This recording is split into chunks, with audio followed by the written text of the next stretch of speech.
हमारे बीच में समता के राष्ट्रीय अध्यक्ष भाई टेक सिंह गौतम जी पधार चुके हैं, उनका भी स्वागत है। और भी जो साथी बाद में आए उनका सभी का स्वागत है। मैं अगली कड़ी में एडवोकेट रतन सिंह जी जो गाजियाबाद से चलकर आए, वो अपने विचार थे और थोड़ा उसी मुद्दे पर आए। और अपील ये करूँगा, कोई भी पार्टी के किसी भी चाहे डीएसपी के ऊपर कोई टीका टिप्पणी ना करी जाए, ज़्यादा अच्छा।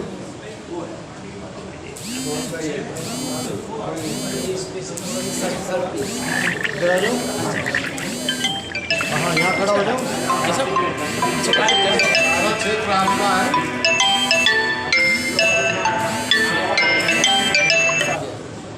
जहाँ को कहोगे वहाँ खड़ा हो। आदरणीय साथियों, शांति बनाए रखें।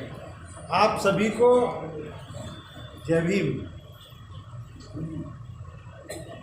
और मैं अपनी बात शुरू करने से पहले आपके बीच में एक क्वेश्चन रेज करता हूँ।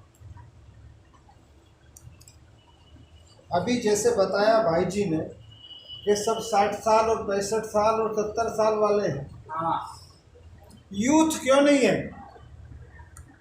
महिला क्यों नहीं है? सबसे बड़ा गैप जो है आपके बीच में ये है, आपने बाबा साहब अम्बेडकर की विचारधारा को जब अपनाया, उस विचारधारा को आपने नेक्स्ट जनरेशन में क्यों नहीं ट्रांसफर किया? अगर आप बाबा साहब अम्बेडकर की विचारधारा को अपने बच्चों में, समाज के यूथ में ट्रांसफर करते तो यहाँ आज वो होते, नारे लगा रहे होते और उसके बाद में आपका सम्मान कर रहे होते। मित्रों, जय भगवान जी के 100 पॉइंट हैं, वो कहना मैं 100 पॉइंट की बात है। बाबा साहब अम्बेडकर ने जो संविधान बनाया है ना, उसमें से 400 से ज़्यादा आर्टिकल है आजकल, 400 से ज़्यादा, तो 100 तो पूरे नहीं होते उसमें। ये तो 100 में तो कितने जीरो लगा देना, इतने आपके साथ प्रॉब्लम्स हैं। अब रही बात हमें क्या करना चाहिए था, क्या नहीं करना चाहिए था, और हमको क्यों प्रताड़ित करना है लोग। हमको कोई दूसरा प्रताड़ित नहीं कर रहा, ये बिल्कुल गलतफहमी है हमारी। हमको कोई प्रताड़ित नहीं कर रहा, हमको स्वयं हम प्रताड़ित कर रहे हैं। हम ये नहीं जानते जहाँ रहते हैं कि हमारे सामने वाला, हमारे दाएं वाला, हमारे बाएं वाला, ये सारे के सारे हमारे शत्रु हैं।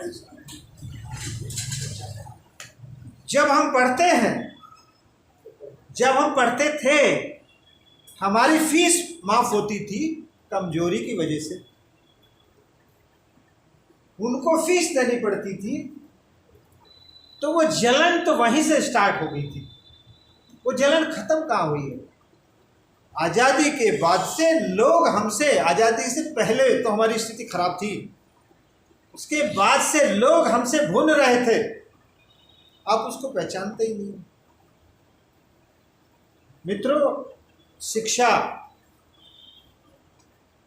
स्वास्थ्य और न्याय,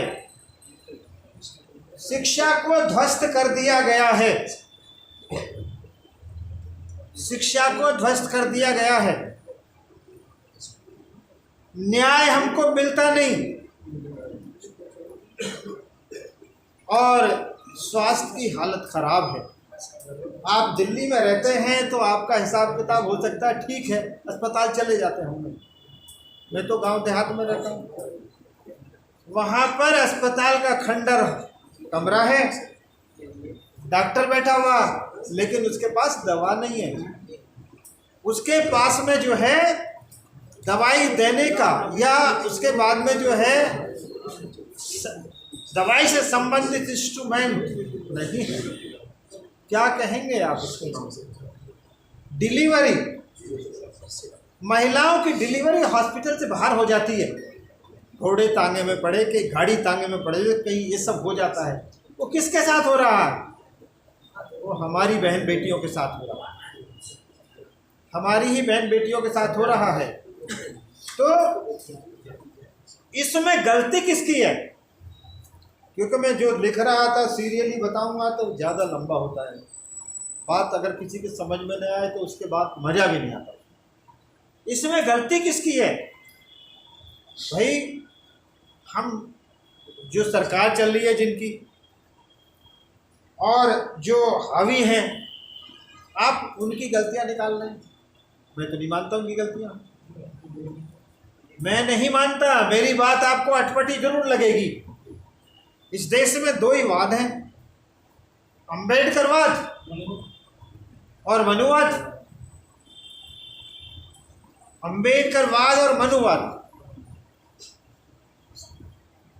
मनुवाद के लोगों का कार्य था हमको खत्म करना, और अम्बेडकरवाद के लोगों का काम था हमको खड़ा करना। अब जब हम काम नहीं कर रहे,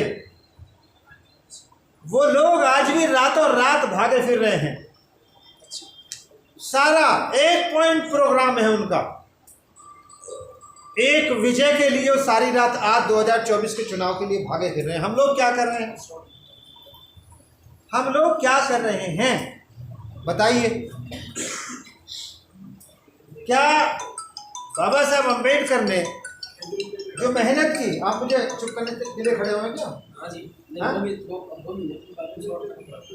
शॉर्ट में खत्म करूंगा तो कुछ भी नहीं कह पाऊंगा।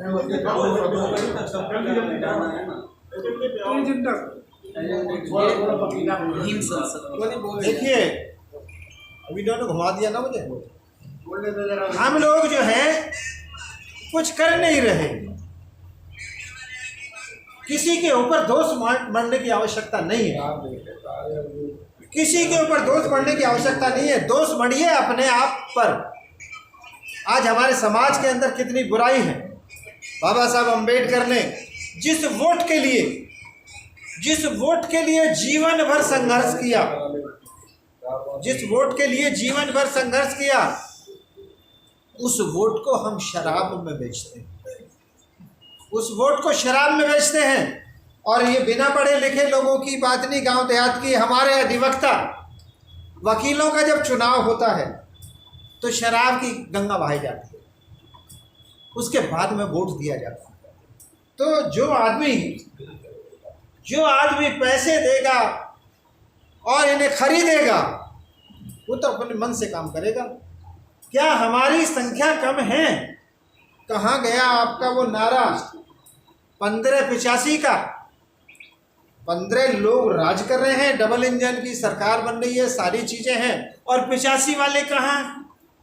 वो तो जीरो पर हैं। आप अपने अंदर झांक के देखिए, आप जीरो क्यों हैं? झांक कर देखिए आप जीरो क्यों हैं, क्यों जीरो हो गए?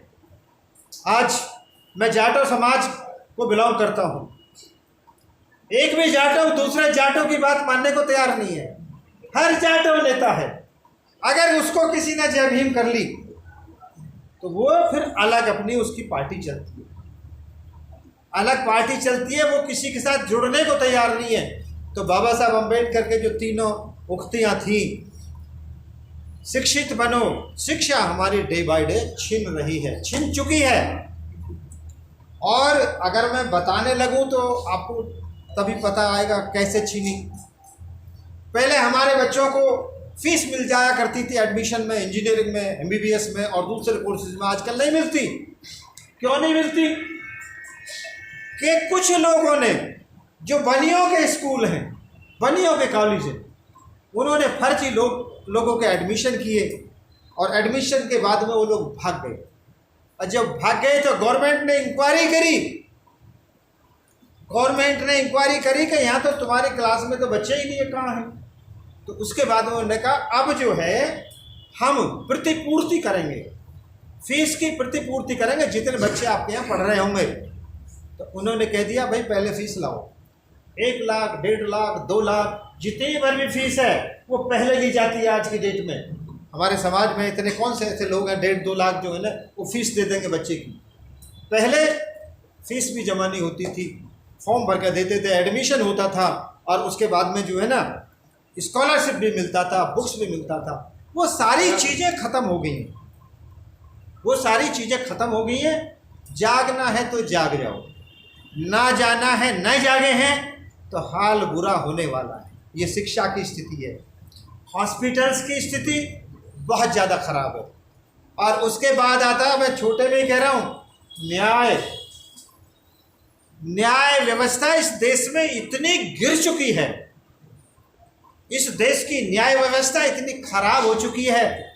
एक भी बता दूं, एक आर्टिकल पे एक 14 का ही बता दो, वो छोटा सा एक है, equality before law and equal protection of law. जब से संविधान बना है तब से आज तक कहाँ हमको इक्वल प्रोटेक्शन मिला है, कहाँ हमको इक्वलिटी मिली है? कहीं नहीं मिली है।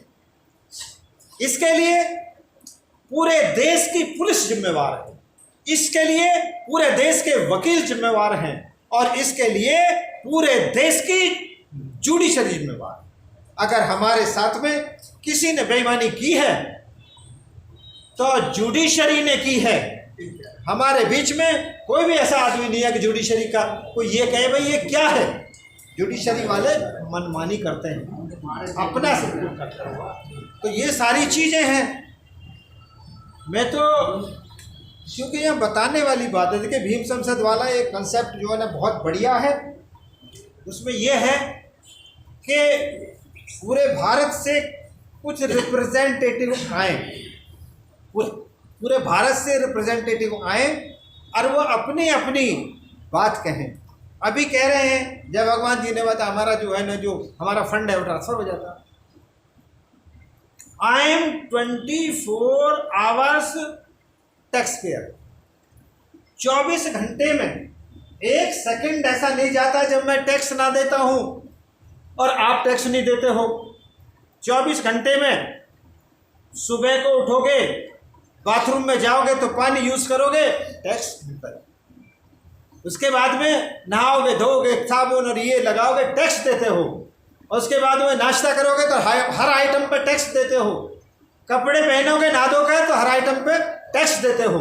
ऑफिस जाओगे, पेट्रोल से जाओगे, डीजल से जाओगे, जैसे भी जाओगे हर आइटम पे टैक्स देते हो। और ये टैक्स कहाँ जाता है? इस टैक्स से सरकार चलती है, इस टैक्स से देश चलता है। तो देश की जो व्यवस्था है, जो देश की व्यवस्था है उस पर आपको हावी होना पड़ेगा। अपनी बात कहने के लिए आपकी अपनी बात कहनी पड़ेगी। आपके पास में 1000 या 500 लोग हों तो आप संसद के सामने जाकर, सुप्रीम कोर्ट के सामने जाकर, कहीं भी जाकर के ये कहेंगे we are the taxpayer. बच्चा टैक्स देता है। ये निजीकरण के नाम पर, प्राइवेटाइजेशन के नाम पर जो इंडस्ट्रीज, फैक्ट्रीज चला रहे हैं, जो उनका रोड्स और उसके बाद में एडमिनिस्ट्रेटिव इंफ्रास्ट्रक्चर, वो उनका नहीं है, वो उनका नहीं है। हाँ, सारी बातें आपकी बहुत सही लग रही हैं। मैं जो वो जो है मैं बंद जानते हैं, मुझे लगता हम है। सब लोग बोलेंगे, ठीक है खत्म करना है। रुको तो 1 सेकंड। मैं आपका आदर करता हूँ। तो ये जो है इंफ्रास्ट्रक्चर, जो इंफ्रास्ट्रक्चर है वो इंफ्रास्ट्रक्चर आज जो हमारे है अस्तित्व का वो आप सबका है। धन्यवाद, मैं अपनी बात, आप अस्तित्व को बचाने की बात कीजिए। मेरी आपसे यही अस्तित्व निवेदन है। तो तभी तो बचेगा जब भाई, हम करेंगे। सुनो, धन्यवाद। एक वकील अरे वही होता है जो पूरी की पूरी सागर को गागर में कहते हैं। और हमें भैया ठीक है, उन लोगों की जरूरत है जो सारी की सारे सागर को गागर में जय कहते हैं। भगवान जी, मैं इस काम के लिए नहीं आया था, मैं इस काम के लिए नहीं आया था। मेरे यहाँ ऐसा होता है जो बोलना होता। देखिए भाई साहब, इसमें मुझे मेरा कुछ विवाद नहीं करना है ना, नहीं। हो गया ना।